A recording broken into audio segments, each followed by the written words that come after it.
Hello दोस्त। आज हम लोग आज हम लोग आज हम लोग आंग्ल मैसूर युद्ध के बारे में जानेंगे। आंग्ल मैसूर युद्ध का विश्लेषण, द्वितीय आंग्ल मैसूर युद्ध के बारे में 1771 में जब मराठों ने मैसूर पर आक्रमण किया था तो अंग्रेज़ों ने हैदर अली की कोई भी सहायता नहीं की थी। प्रथम आंग्ल मैसूर युद्ध के बाद दोनों में यह एक समझौता हुआ था कि अगर कोई तीसरी पार्टी अगर दोनों देशों पर हमला करता है तो दोनों एक दूसरे की मदद करेंगे, दोनों एक दूसरे की सहायता करेंगे। लेकिन ऐसा कुछ नहीं हुआ, जिससे हैदर अली बहुत ही आक्रोशित था, क्रोध में। इसी समय 1776 ईस्वी में अमेरिका में स्वतंत्रता संग्राम आरंभ हो गया। यूरोप में दो महाशक्ति ब्रिटेन और फ्रांस उलझ गए। इसका प्रभाव भारत पर भी पड़ा। अंग्रेज़ों ने भारत में जो फ्रांसीसी बस्ती है उस फ्रांसीसी बस्ती पर कब्जा करना चाहा और इसी के अंतर्गत हैदर अली के सीमा के अंतर्गत जो माही फ्रांसीसी बस्ती था उस पर अंग्रेज़ों ने कब्जा करना चाहा, जो जलती हुई आग में घी का काम किया और युद्ध को भड़का दिया। और इसका प्रभाव हुआ 1780 में द्वितीय आंग्ल मैसूर युद्ध शुरुआत हो गया।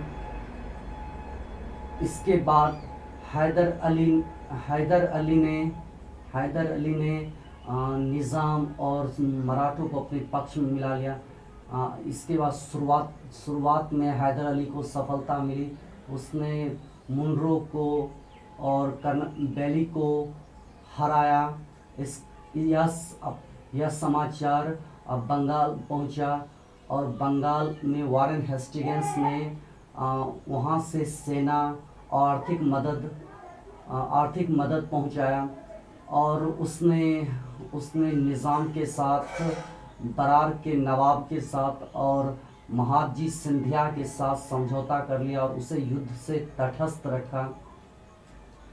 इसका परिणाम हुआ जो 1781 ईस्वी में पोर्टो-नोवो के युद्ध में हैदर अली की हार हुई। लेकिन वह 1782 अपनी आखिरी सांस तक लड़ते रहे। इसके बाद उसके पुत्र टीपू सुल्तान ने अनेक स्थानों पर अंग्रेज़ों को हराया। द्वितीय आंग्ल मैसूर युद्ध कोई निर्णायक युद्ध नहीं हुआ। अंत में दोनों के बीच मंगलौर की संधि हुई और इसके बाद द्वितीय आंग्ल मैसूर 1784 ईस्वी में समाप्त हो गया। थैंक यू दोस्तों। यह जो टॉपिक है बहुत ही इम्पोर्टेंट टॉपिक है और हर कंपटीशन में द्वितीय आंग्ल मैसूर युद्ध से जुड़े प्रश्न निश्चित रूप से रहते हैं। आप अगर इसके बेसिक कंसेप्ट को समझ गए हैं तो निस्संदेह यह आने